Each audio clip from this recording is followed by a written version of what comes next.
दोस्तों स्टडी 91 के YouTube channel में आप सभी का बहुत बहुत स्वागत है। और इंडियन ज्योग्राफी में आज का हमारा जो टॉपिक है वो है मृदा एवं भारत की मिट्टियां। और मिट्टियों से जुड़ी बहुत सारी समस्याएं हैं, जैसे आपने सुना होगा मृदा अपरदन के बारे में। मृदा अपरदन से संबंधित बड़ी समस्याएं हैं, जैसे मृदा अवकर्षण क्या होता है, भूमि अपरदन की समस्या क्या होती है, जलाक्रांति की समस्या क्या होती है, या क्षारीय भूमियों की समस्या क्या है, मृदा अवक्षय क्या होता है। इस तरह की तमाम चीजों के बारे में आज हम पढ़ने वाले हैं। ठीक है, तो चलिए बड़ी डिटेल से क्लास चलेगी। और याद रखिएगा यह इस चैप्टर का तीसरा पार्ट आपको मैं आज बताने जा रहा हूं। और अगर आप इंडियन ज्योग्राफी का वीडियो डेली देखते हैं तो मुझे जहां तक पता है कि यह 29वां या 30वां लेक्चर आपका इंडियन ज्योग्राफी का ये दिया जा रहा है। ठीक है, तो चलिए स्टार्ट करते हैं। यह चैप्टर आपके लिए बड़ा इंपॉर्टेंट है।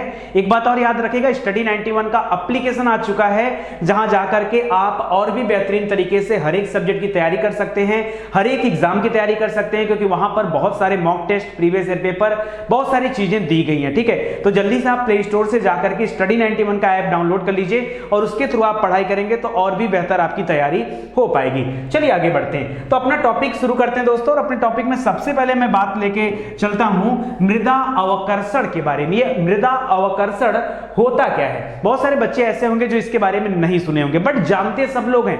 मृदा अवकर्षण क्या होता है, इसकी परिभाषा भले ही आप लोगों को ना पता हो, लेकिन जब मैं इसके बारे में आपको बताना शुरू करूंगा ना, तो आप में से हर एक बच्चा इस बात को जानता है। कोई भी ऐसा नहीं है जो इसको न जानता हो। तो सुनिए, इसको इंग्लिश में कहा जाता है डिग्रेडेशन। ठीक है, कारण मृदा में उर्वरता के ह्रास को ही क्या कहा जाता है? मृदा अवकर्षण कहा जाता है। अच्छा, आपको पता है ना कि मिट्टी के अंदर क्या होती है? उर्वरकता होती है। यही उर्वरकता पौधों के विकास में, पौधों की वृद्धि में मदद करती है। अगर मान लीजिए मिट्टी में उर्वरक की मात्रा कम हो तो हम लोग क्या करते हैं? हम लोग रासायनिक उर्वरक बाहर से खरीद करके उस मिट्टी में डालते हैं, ताकि वो उर्वरक जाकर उस मिट्टी में मिल जाए और पौधे भली भांति क्या कर सके? वहां पर अपनी वृद्धि कर सके, अपना विकास कर सके। अगर कोई मिट्टी में उर्वरकता नहीं है, मतलब उसको बंजर भूमि कहा जाता है, बंजर मिट्टी कहा जाता है। ठीक है, यानी उसके अंदर उर्वरकता नहीं है, उसके अंदर किसी भी पेड़ पौधे का, वनस्पति का उत्पादन नहीं किया जा सकता। आपसे सीधी सीधे तथ्यों में पूछ रहा है कि यदि मिट्टी में उर्वरकता का ह्रास हो, ह्रास माने धीरे धीरे कमी आने लगे, तो उसी ह्रास को क्या कहा जाता है? मृदा अवकर्षण कहा जाता है। अगर आप में से बहुत सारे लोग खेती किसानी के बारे में जानते होंगे तो आपको पता होगा कि लगातार 2-4 साल बाद जब खेती कर ली जाती ना, तो एकाक सीजन के लिए खेती नहीं किया जाता, छोड़ दिया जाता है। हम लोग बोलते हैं परती छोड़ दिया गया। ठीक है, वहां पर ढैंचा वगैरह बो करके क्या कर दिया जाता है? छोड़ दिया जाता है, ताकि उसकी जो उपजाऊपन है वो समाप्त न हो, उसकी उर्वरा शक्ति एक बार फिर से मजबूत हो जाए, और तब उसमें जब हम खेती करते हैं तो हमारी पैदावार भी ज्यादा होती है, हमारा उत्पादन ज्यादा हो पाता है। ठीक है, तो कुल मिला जुलाकर बात यह है कि मिट्टियों के अंदर अपनी उर्वरापन की शक्ति होती है, वो शक्ति धीरे धीरे ह्रास होती है, और इसी ह्रास को क्या कहा जाता है? मृदा अवकर्षण कहा जाता है, डिग्रेडेशन कहा जाता है। कारण इसमें मृदा का पोषण स्तर गिर जाता है। जाहिर सी बात है दोस्तों, जब उर्वरकता उसकी समाप्त होगी, उसकी उर्वरकता क्षीण होगी, तो उसका पोषण स्तर तो गिरेगा ही गिरेगा, और इसका प्रभाव डायरेक्टली किस पर पड़ेगा? उस वनस्पति के ऊपर पड़ेगा जो उस मिट्टी में बोई जा रही है। आगे बताया जा रहा है कि तथा मृदा के दुरुपयोग एवं अपरदन के कारण मृदा की गहराई या परत की मोटाई भी धीरे धीरे कम होती जाती है। दोस्तों, आप सभी तो जानते हैं कि मृदा अपरदन की वजह से जो मिट्टी की परत की मोटाई है, ये मोटाई क्या होती है? खत्म होती जाती है, और ये परत और पतली होती चली जाती है। और अगर परत धीरे धीरे पतली होती चली गई, इसका मतलब है कि वह स्थान क्या हो जाएगा? एक न एक दिन बंजर भूमि में तब्दील हो जाएगा। आगे दिया जा रहा है कि मृदा अवकर्षण की दर, भू आकृतिक संरचना। अच्छा, किसकी वजह से ये मृदा अवकर्षण में के कार्य होते हैं? यानी मृदा में जो ह्रास होता है, अगर आपके मन में आए सर किस वजह से ह्रास होता है, तो वजह यहां बताई जा रही है कि मृदा अवकर्षण की दर, भू आकृतिक संरचना, यानी बहुत सारे प्राकृतिक आपदाएं हैं जिसकी वजह से ऐसा होता रहता है, या पवनों की गति की वजह से होता रहता है, या वर्षा की मात्रा के अनुसार होता रहता है। इसमें होता है क्या है? मृदा अवकर्षण में मृदा अपरदन के दौरान मृदा के जो कण हैं वो एक स्थान से दूसरे स्थान पर जाते हैं, एक स्थान से दूसरे स्थान पर जाते हैं। अभी मैं आपको एक एक इमेज के माध्यम से एकदम क्लियर कट बताऊंगा कि कैसे मृदा के कण एक स्थान से उठकर दूसरे स्थान पर जाते हैं। ये मैं आपको हूबहू आज मैं यहां पे दिखाने वाला हूं। ठीक है, तो इसको याद रखिए। आगे बताया जा रहा है कि मिट्टी की उर्वरता तथा उत्पादकता सुधारने के लिए प्रमुख विधियां जो है वो निम्नलिखित विधियां हैं जिसके माध्यम से आप उसकी उर्वरकता में सुधार कर सकते हैं या उत्पादकता में सुधार कर सकते हैं। अभी तो हम समस्या पे बात करेंगे, सुधार पे बात हम बाद में करेंगे। फिलहाल एक बार के लिए आप समझ लीजिए, कह रहा है जैविक पदार्थों में वृद्धि कर दिया जाए। भाई जैविक तरीके से अगर खेती किया जाए, ठीक है, यानी उसमें रासायनिक खादों का प्रयोग कम करके जैविक तरीके से जो खाद बनाए जाते हैं यदि उनका उपयोग किया जाए तो धीरे धीरे मिट्टी की उर्वरतापन बढ़ती चली जाएगी और एक दिन ऐसा आएगा जब हमारा उत्पादन स्तर भी क्या हो जाएगा, हाई लेवल पे पहुंच जाएगा। तो पहला तो ये है। दूसरा है रासायनिक उर्वरकों के द्वारा मिट्टी में पोषक तत्वों में वृद्धि। बहुत सारे पोषक तत्व ऐसे होते हैं जो मिट्टी में अलग से देने ही देने होते हैं, ठीक है, अलग से देने ही देने होते हैं। तो ऐसे में आपको क्या करना होगा, अलग से रासायनिक खादों का भी इस्तेमाल करना पड़ेगा। तीसरा है सस्यावर्तन। सस्यावर्तन को बोलते हैं क्रॉप रोटेशन, यानी एक भूमि पर केवल एक ही चीज की खेती न करना, उनको रोटेशन में लाना, यानी बदल बदल के खेती करना। क्योंकि जब आप एक ही, जैसे आप हो, अगर आपको रोज एक ही खाना दिया जाए तो क्या आपका शारीरिक विकास ठीक ढंग से हो पाएगा? नहीं हो पाएगा। आपको हर एक तरह के फूड की जरूरत है, अलग अलग तरह के खाद्य पदार्थों की जरूरत है, तब जाकर के आपके शरीर की अच्छे से वृद्धि हो पाएगी, आपका मानसिक संतुलन बना रहेगा, आप हर तरीके से क्या हो जाएंगे, मजबूत हो पाएंगे। लेकिन कब, जब आप अलग अलग तरह की चीजों को लेना शुरू करेंगे तो वही हालात होते हैं खेती में, ठीक है। यानी भूमि में जो मृदा है, इस मृदा में भी अलग अलग चीजों को बोया जाना चाहिए ताकि मिट्टी की उर्वरक शक्ति जो है वो बनी रहे। इसी को सस्यावर्तन कहा जाता है। करा भूमि को परती छोड़ना, और ऐसा भी नहीं कि लगातार बोया जाए, लगातार बोया जाए, ठीक है। 2-3 बार बुआई करने के बाद एक बार उसको रिलीफ देना चाहिए। जैसे होता है ना, हम व्रत क्यों रखते हैं, व्रत के पीछे एक लॉजिक होता है कि भाई हफ्ते में 7 दिन है तो 6 दिन आप खा लो खाना, एक दिन के लिए आप जो है व्रत रखो। क्यों? क्योंकि आपका डाइजेशन सिस्टम जो है मजबूत हो पाए। उसको रोज रोज एक ही काम करना होगा तो दिक्कत होगा, ठीक है। अगला दे रहा है मिश्रित खेती। खेती में भी हमें मिश्रित खेती का इस्तेमाल करना चाहिए। मतलब आपने शायद आप में से बहुत लोगों को ना पता हो, लेकिन याद रखेंगे मिश्रित खेती में क्या होता है दोस्तों, कि खेती में एक से अधिक चीजों को बोया जाना, उसको बोलते हैं मिश्रित खेती। आपने देखा होगा कई बार ऐसा होता है जब 2-2 फसल एक साथ बोए गए होते हैं, ठीक है, तो ये होता है मिश्रित खेती। तो इससे हम इसका उपाय कर सकते हैं। फिलहाल अभी हमारे सामने बहुत बड़ी समस्या है मृदा अपरदन की। तो मैं एक एक तथ्य आपको बताना चाहता हूं कि इस तथ्य में आपको ध्यान कैसे देना है। एक चीज और याद रखिए, मैं अभी जो कल आपकी 2 दिन से क्लास चल रही इंडियन ज्योग्राफी की, मैं कमेंट पढ़ रहा था आप सभी के, तो बहुत सारे बच्चे ऐसा लिखकर भेजते हैं सर मजा नहीं आ रहा है। भाई एक बात याद रखें, मैं मजा लेने के लिए नहीं पढ़ा रहा हूं। स्टडी 91 मजे के लिए नहीं है, और इतना जो मेहनत किया जा रहा है ना, ये आपके मजे के लिए नहीं किया जा रहा है। हमारा टारगेट अलग है, हमारा उद्देश्य अलग है कि नहीं हर स्तर के लोगों तक, चाहे वो गरीब बच्चे हों, चाहे वो स्कूल जा पाते हो न जा पाते हो, अगर उनके अंदर पढ़ने की थोड़ी सी भी चाहत है तो हमें चाहते हैं कि हम एक ऐसा प्लेटफॉर्म उन्हें दें जहां से वो अपनी इस इच्छा को पूरी कर सकें, अपना मंजिल प्राप्त कर सकें। हम उनके लिए काम कर रहे हैं, हम मजे के लिए काम नहीं कर रहे हैं। जिनको मजा लेना है वो अदर चैनल है, वहां जाकर पढ़ाई कर सकते हैं। दोबारा इस तरह के भद्दे कमेंट मत करिएगा, क्योंकि मुझे खुद ये चीजें पसंद नहीं है, इसलिए मैं बोल रहा हूं। दूसरी बात है, बहुत सारे लोग जो है, अभी जब तक मैं इंडियन ज्योग्राफी नहीं पढ़ा रहा था तब तक उनके सामने बड़ी समस्या थी, सर इंडियन ज्योग्राफी पढ़ा दिए। अब इंडियन ज्योग्राफी स्टार्ट हो गया ना, तो उनको केमिस्ट्री चाहिए, उनको केमिस्ट्री पढ़ना, वो इंडियन ज्योग्राफी नहीं पढ़ सकते। पता नहीं क्या समस्या है। तो भाई वेट करो, जो आपको पढ़ाया जा रहा है पहले मैं वही पढ़ाऊंगा। एक सब्जेक्ट में पकड़ता हूं ना, जब मैंने फिजिक्स उठाया ना तो मुझे लगा कि यार थोड़ा थोड़ा सब पढ़ाने से अच्छा है एक बार फिजिक्स पे हाथ लगाओ, उसको कंप्लीट करो। तो उसको कंप्लीट कराया ना। अभी इंडियन ज्योग्राफी जब तक नहीं कंप्लीट हो जाती, मैं कोई दूसरा सब्जेक्ट टच ही नहीं करूंगा। आपको रेगुलर क्लास दी जाएगी इंडियन ज्योग्राफी की, क्योंकि मुझे भी हेडेक है कि जल्दी से मैं एक एक सब्जेक्ट को कवर करा दूं, ठीक है। तो जो दिया जा रहा है आप उसमें रह के अगर पढ़ाई करेंगे तो ज्यादा आपके लिए बेहतर हो पाएगा। चलिए आगे बढ़ते हैं। आगे दिया जा रहा है दोस्तों कि मिट्टी जो है ये एक अति महत्वपूर्ण प्राकृतिक संसाधन है। हम और आप सभी जानते हैं कि मिट्टी, जिस तरह से जल हमारे लिए एक महत्वपूर्ण संसाधन है, हमारे लिए मिट्टी भी एक महत्वपूर्ण संसाधन है। बहुत सारे लोगों को एहसास नहीं होता कि मिट्टी हमारे लिए महत्वपूर्ण संसाधन है भी या नहीं भी। लेकिन आप याद रखिए, ऐसा नहीं कि पूरे पृथ्वी पर जितनी धरती है हर एक जगह खेती के लिए अच्छा है, सुटेबल है, ऐसा नहीं है, ठीक है। और धीरे धीरे हमारे पास जो लिमिटेड जगह है जहां पर हम उत्पादन के कार्य कर सकते हैं, अगर उन जगह पे हमने ध्यान नहीं दिया और अगर इस तरह की मृदा की समस्याएं बढ़ती चली गई, तो एक ऐसा समय आएगा जब हमारे पास उत्पादन करने के लिए स्थान ही नहीं बचा होगा। तो जब स्थान नहीं बचा होगा तो लोग खाएंगे क्या, आप इसकी कल्पना करो, ठीक है। तो मृदा भी जल की तरह से हमारे लिए क्या, एक प्राकृतिक संसाधन के रूप में और महत्वपूर्ण प्राकृतिक संसाधन है।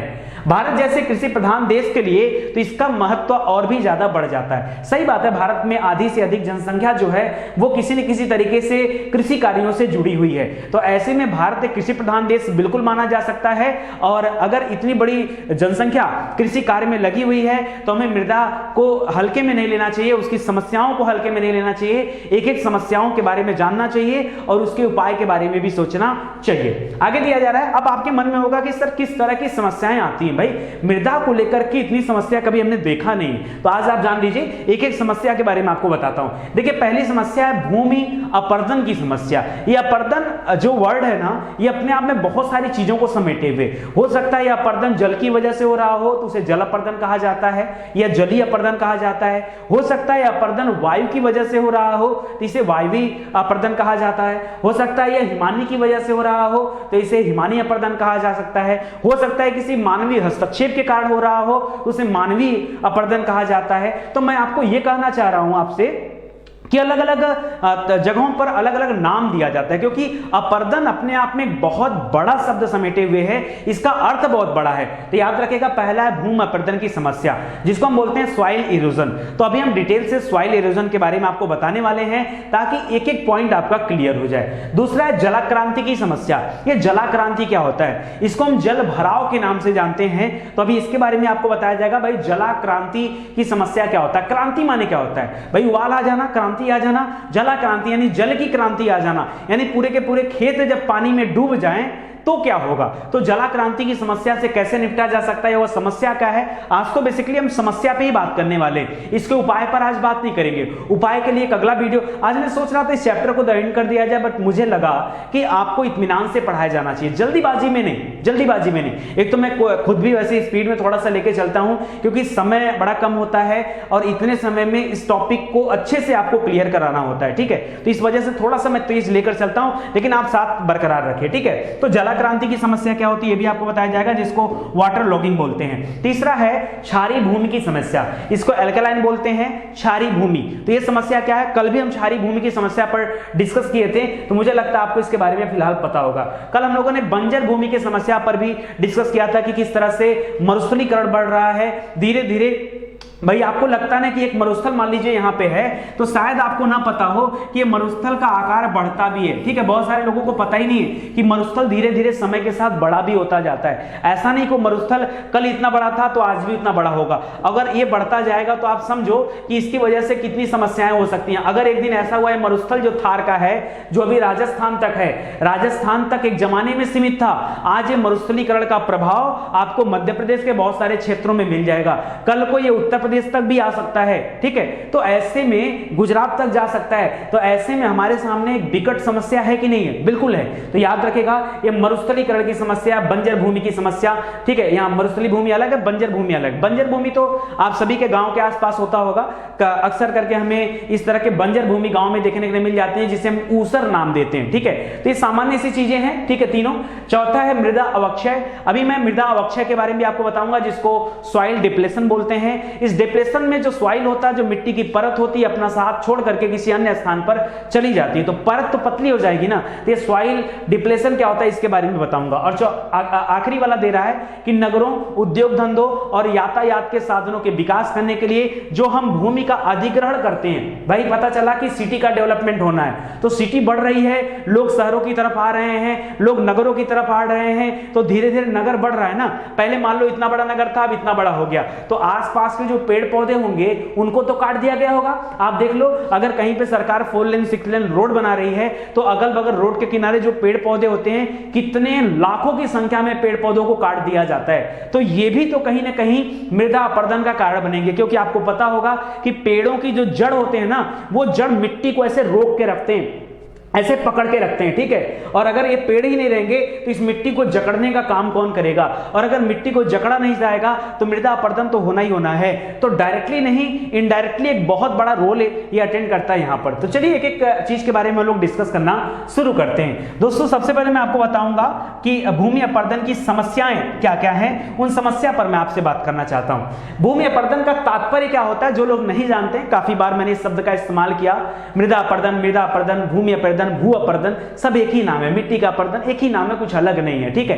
कह रहा कि मृदा अपरदन का तात्पर्य क्या है, मृदा के ऊपरी संस्तरों का विनाश हो जाना, यानी जो मृदा की सबसे ऊपरी परत है, जो पट्टी है, उस पट्टी का विनाश हो जाना, यानी जो ऊपर की मृदा हमको दिख रही, मिट्टी दिख रही है, उसका विनाश हो जाना, ये क्या कहलाता है, मृदा अपरदन कहा जाता है। और ये दो तरीके से हो सकता है किसी प्राकृतिक का आपदावश हो रहा हो, या प्राकृतिक कारण की वजह से मृदा अपरदन हो रहा हो, या हो सकता है मानवीय हस्तक्षेप की वजह से मृदा अपरदन हो रहा हो। चलिए मैं आपका एक कॉन्सेप्ट दूर करता हूं, एक आपको दिक्कत होगा इसको समझने में, तो मैं पहले ही आपको क्लियर कराता हूं। मान लीजिए मूसलाधार बारिश हो रही, बहुत तेज बारिश हो रही, बहुत तेज, बहुत तेज बारिश हो रही है। तो बहुत तेज जब बारिश होती है तो बारिश की जो बूंदें होती हैं वो बड़ी बड़ी बूंदें क्या होती है, इस धरती पर गिरती हैं। जब ये बूंदें धरती पर गिरती हैं तो जगह जगह जो मिट्टी होते हैं ना, मिट्टी के कण टूट जाते हैं। और ऐसे ये पहाड़ों पर भी बारिश होता होगा, तो वहां पर भी जो मिट्टी टूटते हैं ना, तो उसी की वजह से भूस्खलन आता है।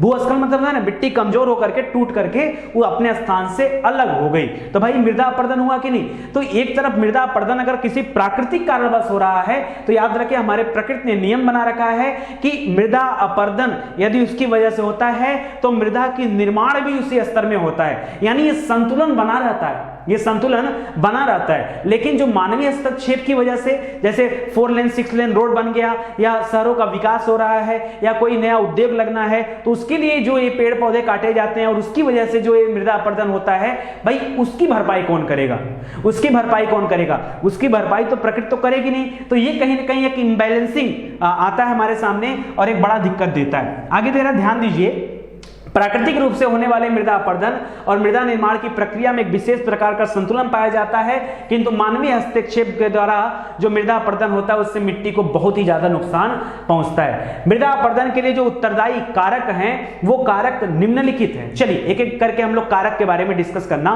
शुरू करते हैं। यहां पर आपको कुछ दिख रहा है मृदा अपरदन के कारक में, अभी नहीं दिख रहा होगा दोस्तों। मैं आपको ये दिखाना चाह रहा हूं कि किस तरह से मृदा का अपरदन होता है। शायद आप में से बहुत सारे लोग न जानते हो तो जान जाइए। आपने कई बार ऐसी भूमि देखा होगा जहां भूमि की आकृति ऐसी होती है। ध्यान से देखिए, मैं थोड़ा सा इमेज बड़ा कर दे रहा हूं ताकि आप जो है अच्छे से देख पाएं, ठीक है। आपने इस तरह की भूमि देखा होगा जगह जगह, ठीक है। ये क्या है, ये शायद आपको न समझ में आए, बट आप याद रखिए सॉइल इरोजन का ये एक रूप है। ये मृदा क्या है, यहाँ पर मृदा अपरदन ही है। यहाँ पर देखिए जो पेड़ है इसकी जो जड़ें हैं बाहर आ गई हैं, बस थोड़ी सी जड़ें जमीन से लगा हुआ, अदरवाइज ये पेड़ गिर जाएगा। तो ये मृदा अपरदन है। और यहाँ पर बहुत सारे पेड़ हो सकता रहे होंगे, वो सारे पेड़ धीरे धीरे करके वो समाप्त हो चुके हैं। तो आप समझिए कि मृदा अपरदन होता क्या है। चलिए आइए आगे मैं एक एक चीज आपको बताता हूं।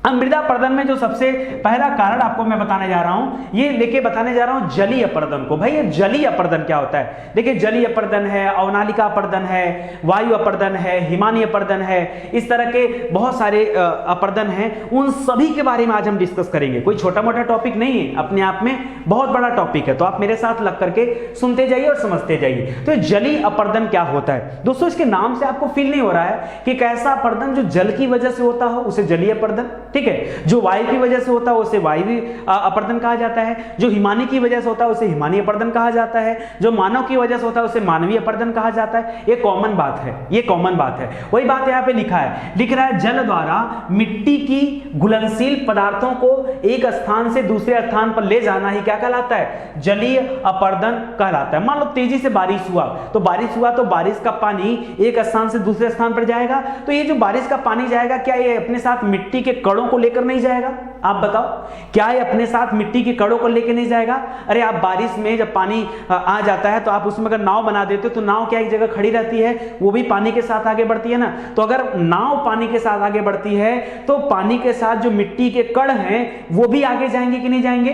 आप बताओ। और अगर बहुत तेज बारिश हो रही है तो क्या ज्यादा से ज्यादा मिट्टी के कण, या मैं कह दूं कि पूरा का पूरा एक परत ही नहीं साफ हो जाएगा मिट्टी का, तो आपको ध्यान देना है। यही जलीय अपरदन है। इसमें वर्षा की प्रमुख भूमिका होती है और जहां पर अत्यधिक वर्षा होती है उन स्थानों पर वर्षा के जल तथा बाढ़ से समस्याग्रस्त होने के बाद जो मृदा होती है वो अपरदन की समस्या से गुजरती है, वहां पर मृदा अपरदन बढ़ जाता है। तभी आपने देखा होगा कि बहुत सारी नदियां बाढ़ के समय में जब पानी बढ़ता है तो अपरदन का कार्य करती हैं। हम लोगों ने देखा होगा कि बहुत सुना होगा आप लोगों ने समाचारों में क्या कि घाघरा नदी का कटान बढ़ गया या नदियों का कटान बढ़ गया, रातों रात कई गांव डूब गए, रातों रात जो है 3-3, 4-4 किलोमीटर तक का कटान बढ़ गया। ये कटान होता क्या है? कटान यानी अपरदन, कटान मीन्स यानी अपरदन। नदियां भाई अगल बगल की भूमि को अपरदित करती हैं, अपने साथ अपरदित करती हैं, उन मिट्टी को बहा करके आगे लेके जाती हैं, तो ये होता है मृदा अपरदन। तो इसको याद रखिएगा। इसको दोस्तों किसान की मौत कहा जाता है। इस जलीय अपरदन को क्या नाम दिया जाता है? इसको किसानों की मौत का नाम दिया जाता है, ठीक है, क्योंकि मिट्टी में जो उर्वरापन है वो इस जल के साथ बह करके कहीं और चला जाता है। तो दिक्कत हुआ कि नहीं? आप बताओ भाई, मिट्टी को हमने उपजाऊ बनाया और उपजाऊ बनाने के बाद पता चला तेज बारिश हुआ और बारिश में मिट्टी क्या हुआ, बह करके एक स्थान से दूसरे स्थान पे चला गया। तो बताइए इसके उपजाऊपन में थोड़ी समस्या आएगी कि नहीं आएगी? बिल्कुल आएगी, बिल्कुल आएगी। आप इतने लेवल पे जब जाके पढ़ोगे ना डिटेल से ज्योग्राफी को तो आपको सारी चीजें आ जाएंगी, और एक बार अगर सारी चीजें समझ में आ गई ना तो एग्जाम में फिर कोई दिक्कत नहीं होने वाला है, ठीक है। चलिए आगे देखिए। आगे दे रहा है इसके जरिए लाखों टन उपजाऊ मिट्टी बरसात में बहाकर नष्ट कर दी जाती है। इसके अलावा दोस्तों एक दूसरा तरीका है अवनालिका अपरदन का। भाई ये अवनालिका अपरदन क्या होता है? अवनालिका अपरदन के बारे में आपने सुना होगा। मालवा के पठार के पास में चंबल नदी बहती है और चंबल नदी के किनारे में बीहड़ पाए जाते हैं। ये बीहड़ अवनालिका अपरदन के साक्षात उदाहरण है, जहां पर बहुत सारे डाकुओं की कहानी आपने सुना होगा। शोले मूवी में गब्बर सिंह का नाम सुना है ना, वो कहां पर रहता है? इसी तरह के बीहड़ वाले क्षेत्रों में रहता है। या आपने ददुआ वगैरह का नाम सुना होगा, वो लोग कहां रहते हैं? इसी बीहड़ वाले क्षेत्र में रहते हैं। तो ये अवनालिका अपरदन यहाँ पे देखा जा सकता है। ये अवनालिका अपरदन होता क्या है? ये जो छोटी छोटी सरिताएं होती है ना, सरिताएं मतलब धाराएं, छोटी छोटी जो जल की धाराएं होती हैं, जब ये बड़ा रूप धारण कर लेती हैं उसी को अवनालिका अपरदन कहा जाता है। चलिए एक इमेज दिखाता हूं ताकि आपको समझ में आए अवनालिका अपरदन क्या होता है। एक तरफ दोस्तों आपको नदी का कटान दिख रहा है, इस तरह से नदियां जाती हैं, कोई जल मार्ग जब आगे बढ़ता है और तेजी से आगे बढ़ता है तो साइड से कटान करता है, ठीक है। ये कटान आपको दिख रहा होगा, इसको तो जो है जलीय अपरदन का नाम दिया जाता है। और यहाँ पर अवनालिका अपरदन देख रहे होंगे आप, ठीक है। इस तरह से देखिए जब जल की सरिताएं क्या करें, मृदा को अपरदित करते हुए चली जाती है, अवनालिका अपरदन के उदाहरण हैं। इस तरह से अगर आप इमेज देखेंगे चंबल नदी के बीहड़ों का तो फिर वहां पर आपको अवनालिका अपरदन का एक बड़ा सीन देखने के लिए मिलेगा, ठीक है। चलिए आगे बढ़ते हैं। दूसरा दोस्तों वायु अपरदन। जिस तरह से जल मिट्टी के कणों को बहाकर एक स्थान से दूसरे स्थान पर ले जाता है, ठीक उसी तरह से वायु अपरदन में वायु मिट्टी के कणों को उड़ा करके एक स्थान से दूसरे स्थान पर लेके जाता है। भाई ये बहा तो नहीं सकता ना, हाँ ये उड़ा सकता है, एक स्थान से दूसरे स्थान पर लेके चला जाता है हवा से। तो कह रहा तीव्र पवनों द्वारा सूक्ष्म कणों को अपने साथ उड़ाकर ले जाना ही अपवहन कहलाता है। क्या कहलाता है? इस प्रक्रिया को क्या बोला जाता है? अपवहन कहा जाता है। और यही वायु क्या है? वायु अपरदन कहलाता है, ठीक है। कह रहा मृदा अपरदन चक्रवातों द्वारा भी हो सकता है। बिल्कुल हो सकता है। अरे मृदा अपरदन में वायु अपरदन जो है वो चक्रवातों के द्वारा भी हो सकता है। क्यों? क्योंकि चक्रवातों में तेज हवाएं ही तो चलती हैं, तो ये तेज हवाएं का मिट्टी को प्रभावित नहीं करेंगी? बिल्कुल करेंगी। तो इनकी वजह से भी होता है। आगे दे रहा भारत के उत्तरी पश्चिमी शुष्क और अर्ध शुष्क भागों में, उत्तरी पश्चिमी मतलब पाकिस्तान साइड वाले बात कर रहा है, ठीक है, राजस्थान पाकिस्तान साइड वाले पे कह रहा है। उत्तरी पश्चिमी शुष्क और अर्ध शुष्क भागों में वायु मिट्टी के ऊपरी परत को या छोटे छोटे कणों को उड़ा करके एक स्थान से दूसरे स्थान तक लेके जाता है। दोस्तों 2011 की मरुस्थलीकरण की एक रिपोर्ट है, उस रिपोर्ट के अनुसार यह पता चला कि देश के कुल क्षेत्र का लगभग 32% हिस्सा ये इस अपरदन से प्रभावित है। तो अपने आप में बहुत बड़ा डेटा है, इसको भी जरा ध्यान रखिएगा। और प्रभावित होने वाले कुछ राज्य हैं, जैसे राजस्थान है, जैसे जम्मू कश्मीर है, जैसे मध्य प्रदेश का कुछ हिस्सा है, गुजरात है, महाराष्ट्र है, ठीक है। तो ये जो है वायु अपरदन से प्रभावित हैं। अब वायु अपरदन का उदाहरण आपको दिया जा रहा है, यहां पर देखिए आपको इमेज दिख रहा है, यहां पर तेज हवाएं जो चलती है ना, ये अपने साथ ले जाकर के क्या करती हैं, यहाँ पर पवनों को एक साथ, पवन जो है छोटे छोटे कणों को उठा करके एक स्थान से दूसरे स्थान पर लेके रख देती हैं। ठीक है, तो इस तरह के सीन आपको मरुस्थली वाले क्षेत्रों में मिल जाएंगे। ठीक है, और इस तरह के बालू के टीले भी मिल जाएंगे। ठीक है, तो उसको ध्यान रखिएगा। चलिए आगे बढ़ते हैं। आगे दे रहा है हिमानी अपर्दन। हिमानी अपर्दन क्या होता है दोस्तों, जो हिमानियों के द्वारा अपर्दन होता है उसे हिमानी अपर्दन कहा जाता है। देखिए दे रहा है, हिमानी का नाम जैसे ही आता है आपके मन में एक बर्फ का चित्र बन जाता है। ठीक है, यानी जैसे नदियों का जल, नदियों में जल होता है ना, उसी तरह से हिमानी भी क्या होती है, एक नदी होती है, बशर्ते उस नदी में जल नहीं होता है, उस नदी में बर्फ होता है। जैसे यहां पर आपको हिमानी दिख रहा है हिमालय में हिम रेखा के नीचे बहने वाले बर्फ तथा जल को हिमनद कहा जाता है। भाई कोई नहीं कोई एक ऐसा स्थान होगा ना जहां पे जल में बर्फ जो होते हैं मिले होंगे, थोड़ा बर्फ की मात्रा ज्यादा होगी, तो वहां पर ये हिमनद होते हैं क्योंकि पानी के साथ बहते होते हैं। ठीक है, ये चट्टानों एवं मिट्टी को काट कर निचली घाटियों में जमा कर देते हैं, जिन्हें हिमोड़ कहा जाता है। क्या कहा जाता है, हिमोड़ कहा जाता है। तो इस तथ्य को भी आप याद रखेगा, आपके लिए इंपॉर्टेंट है। चलिए आगे बढ़ते हैं। अगला है भूस्खलन अपर्दन। भूस्खलन क्या होता है, आपने कई बार सुना होगा कि कई बार कई जगहों पर भूस्खलन हुआ जिसकी वजह से यातायात रुक गया है।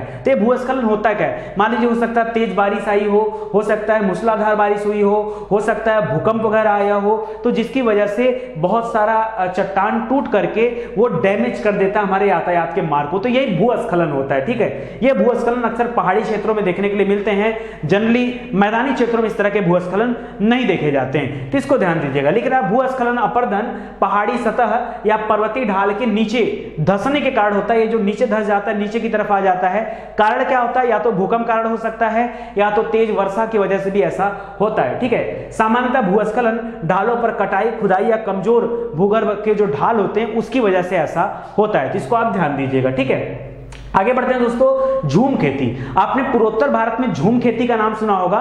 झूम खेती में होता क्या है कि लोग क्या करते हैं ना कि लोगों के पास खेत नहीं होता, क्यों, क्योंकि झूम खेती अक्सर पर्वतीय स्थानों पर होती है। अब जैसे गारो खासी जयंतिया की पहाड़ियों का नाम आपने सुना होगा, तो वहां पे जो जनजाति रहती है, गारो जनजाति, खासी जनजाति, वो लोग करते क्या है कि पहाड़ों पर जाते हैं और वहां पर जो वृक्ष होते हैं, जो पेड़ होते हैं, उसे काट देते हैं। काटने के बाद वृक्ष को अपने घर लेके चले जाते हैं और बाकी का जो वृक्ष होता है जमीन के तरफ लगा हुआ उसको जला देते हैं यहीं पर। ठीक है, जला करके इनको समतल खेत बनाते हैं, यहां पर खेती करते हैं और फिर जब इसका उपजाऊपन समाप्त हो जाता है तो ये आगे बढ़ जाते हैं, फिर मतलब दूसरे पेड़ों को जाकर काटते हैं और फिर उन्हें जो है जलाते हैं। तो ऐसे करके इनकी वजह से अब तक लाखों की संख्या में पेड़ काटे जा चुके हैं। हालांकि भारत सरकार अब ये प्रयास कर रही है कि झूम खेती पर रोक लगाया जाए, क्योंकि झूम खेती की वजह से एक तो आग जलाने की वजह से वायुमंडल दूषित होता है और उससे भी बड़ी समस्या है कि पेड़ पौधों को इतने बड़े मात्रा में काट दिया जाता है जिससे इंबैलेंसिंग आता है एनवायरमेंट में। तो झूम खेती को रोकने का कार्य चल रहा है। ठीक है, तो इसको याद रखेगा।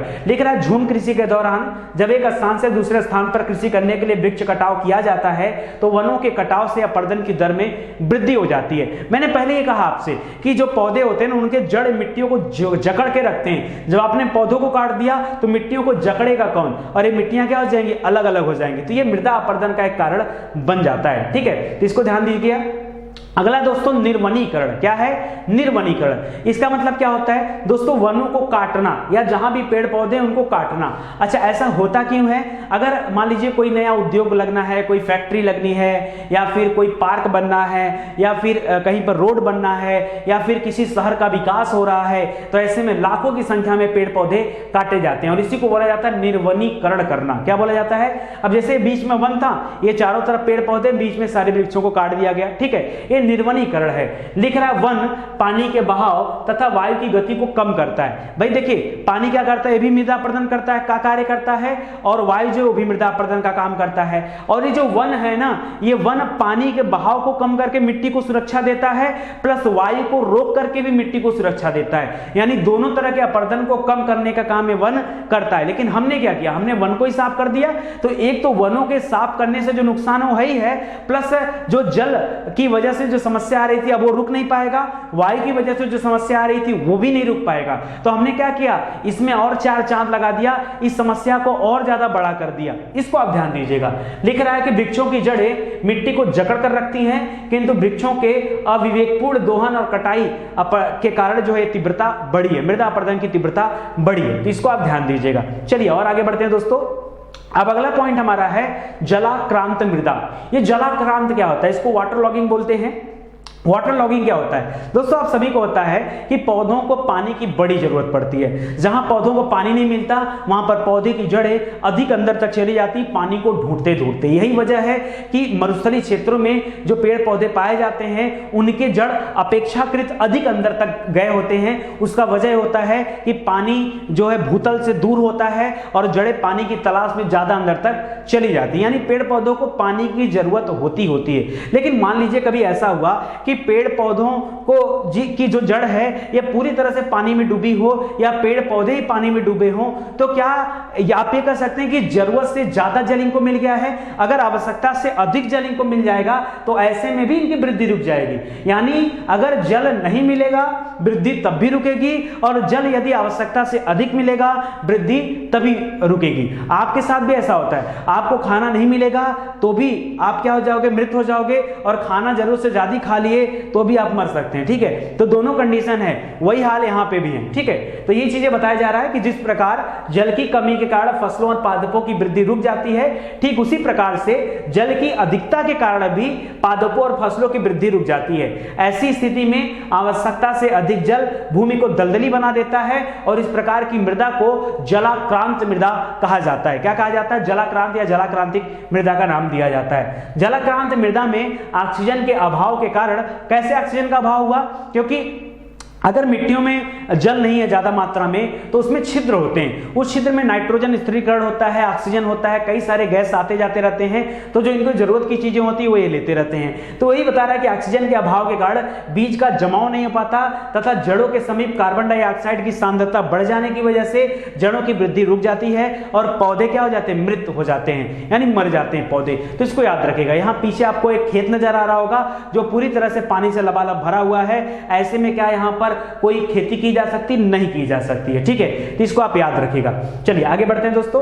अब आते हैं मृदा अपर्दन के प्रकार। कुछ दोस्तों स्पेसिफिक प्रकार भी हैं मृदा अपर्दन के कि कितने तरह के मृदा अपर्दन हो सकते हैं, जिसमें से पहला अपर्दन है, अच्छा सभी अपर्दन एक दूसरे से जुड़े हुए हैं, ध्यान दीजिएगा, एक दूसरे का रूप है, अलग अलग स्तर है। जैसे एक है बूंद अपर्दन जिसको स्प्लैश इरोजन बोलते हैं। स्प्लैश इरोजन में क्या होता है? जब वर्षा की एक बूंद आकर के किसी जगह पे गिरती, मान लीजिए रेनफॉल हो रहा है, वर्षा हो रहा है और वर्षा की एक बूंद आके गिरी, तो यहाँ पे जब तेजी से गिरेगी तो यहाँ पर जो मिट्टी होगा ये मिट्टी टूट जाएगा, ये मिट्टी टूट करके आगे बढ़ा। वर्षा की बूंद और गिरी, ये मिट्टी टूट करके और आगे बढ़ा। वर्षा की बूंद और गिरी, ये मिट्टी टूट कर आगे बढ़ता गया, आगे बढ़ता गया, आगे बढ़ता गया, आगे बढ़ता गया। आपको यही तो बताया हूं, यही मृदा अपर्दन है कि मिट्टी के कण यहाँ पे थे और यहाँ से उठ करके कहाँ चला आया? यहाँ चला आया। यही क्या है? मृदा अपर्दन है। तो वही दे रहा है कि यह मृदा अपर्दन का पहला चरण है। इसके अंतर्गत सूखी मिट्टी पर बारिश की बूंदों के प्रतिघात से मिट्टी के कण विखंडित हो जाते हैं, टूट जाते हैं और वे एक स्थान से दूसरे स्थान पर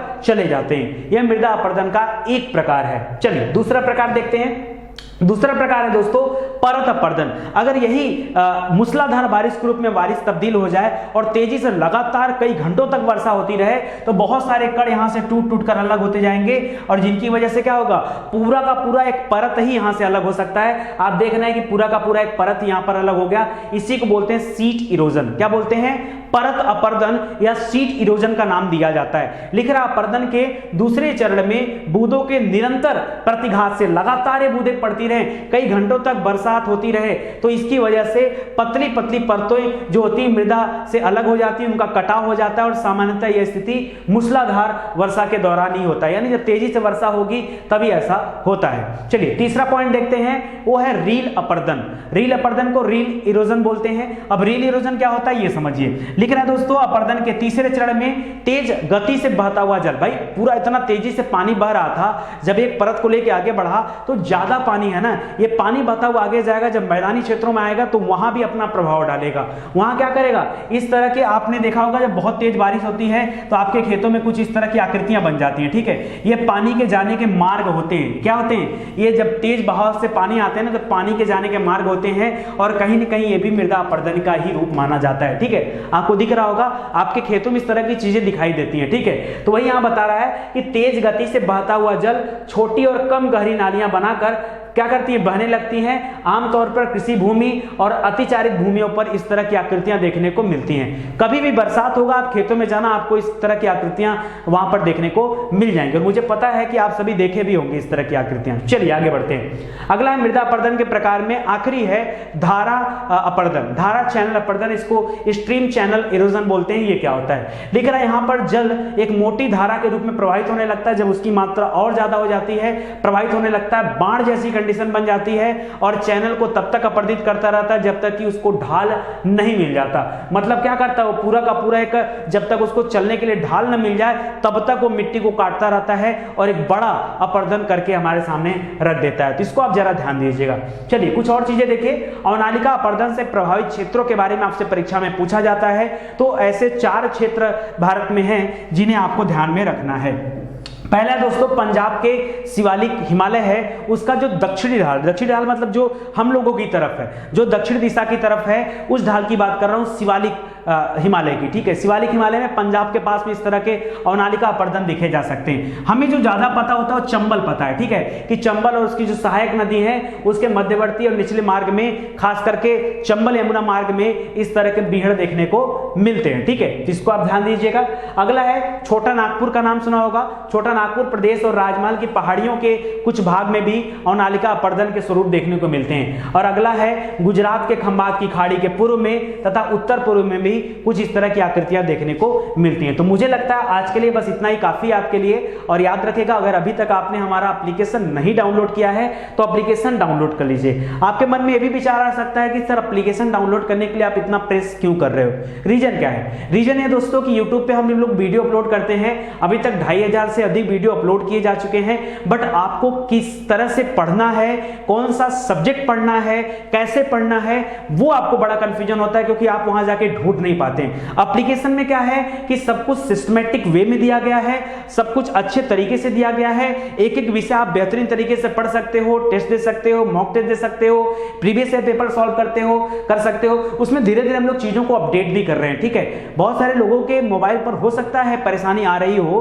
कि हमारा एप्लीकेशन इंस्टॉल नहीं हो रहा है, लेकिन यह समस्या लंबे समय के लिए नहीं, पहली बार एप्लीकेशन आता है। चलिए इसके बारे में थोड़ी सी कहानी आपको बता देता हूं। जब कोई एप्लीकेशन पहली बार आता है तो सबसे पहले उसका टेस्टिंग वर्जन लॉन्च किया जाता है। ठीक है, जिसको हम आमतौर पे बीटा वर्जन कहते हैं, सभी के साथ होता है। क्या व्हाट्सएप फेसबुक का एप्लीकेशन जब आया था तो क्या उसका बीटा वर्जन नहीं आया होगा? आता है। जिस तरह से आपको गाड़ी चलाना बेहतर आए ना आए, लेकिन पहली बार आपका लर्निंग लाइसेंस बनता है, लर्निंग के बाद ही आप परमानेंट लाइसेंस पे आ सकते हो। ठीक है, याद रखिए। उसी तरह से सबसे पहले यहां पर बीटा वर्जन अपलोड किया जाता है। तो बीटा वर्जन के एपीके में क्या होता है कि जब अपलोड करते हैं तो धीरे धीरे जो भी समस्याएं रहती हैं यूजर की, वो हमारे पास तक आ जाती हैं। जैसे बहुत सारी यूजर की समस्याएं आ रही हैं, देखिए बहुत सारे लोग हैं, आप मान सकते हैं कि 95% लोगों ने इंस्टॉल कर रखा है, उनके में प्रॉपर तरीके से चल रहा है। 5% लोगों के साथ ये समस्या है कि उनके में इंस्टॉल करने पर कुछ ना कुछ दिक्कत आ रही है। तो हम लोग क्या कर रहे हैं, एक एक सेगमेंट को लेकर के उसे ठीक कर रहे हैं और अगले 3 से 4 दिनों में ये अपनी तरीके से, हर तरीके से क्या हो जाएगा, ठीक हो जाएगा। क्योंकि हम भी चाह रहे हैं भाई कि एप्लीकेशन हर बच्चा इस्तेमाल करे। भाई एक बच्चा इस्तेमाल करेगा, दूसरा नहीं करेगा, क्या ऐसा कार्य मैं करूंगा? कभी नहीं करूंगा। आप मेरे नेचर के बारे में जानते होंगे, तो मैं ऐसा कार्य कभी नहीं करूंगा। तो मैं खुद भी कोशिश कर रहा हूं, हमारी पूरी की पूरी टीम लगी हुई है कि नहीं, एप्लीकेशन जो बन रहा है ये सभी के लिए यूजफुल होना चाहिए और किस तरह से लोगों तक हम पहुंचा पाएं, जहां पे नहीं जा रहा है उनको भी हम दे पाएं। तो बिल्कुल आपके जो कमेंट होते हैं वो हमें मिलते रहते हैं और हम लगातार उस पर काम कर रहे हैं। तो हाथ जोड़कर क्षमा चाहता हूं, नाराज मत होइए। बहुत सारे लोग रेटिंग करते हैं जाकर के ना, पता है प्ले स्टोर पर रेटिंग का एक ऑप्शन होता है, वहां पर रेटिंग करने से हमारी इमेज पर इफेक्ट पड़ता है। तो बहुत सारे लोगों ने वहां पर जाके सिंगल स्टार की रेटिंग किया, बैड रिव्यू दिया, तो उससे देखिए क्या है ना कि हमारे ऊपर प्रभाव पड़ेगा। तो क्या आप चाहते हैं कि कोई दिक्कत हमारे ऊपर हो? भाई हम तो कभी आपका अहित नहीं चाहते ना। क्या मेरे मन में कोई ऐसा इंटेंशन है कि हम आपके साथ गलत करेंगे? यार नहीं करेंगे। हम काम कर रहे हैं, हमारी टीम काम कर रही है, लेकिन आपका एक रिव्यू मेरे ऊपर तो एक कलंक लगा दिया ना।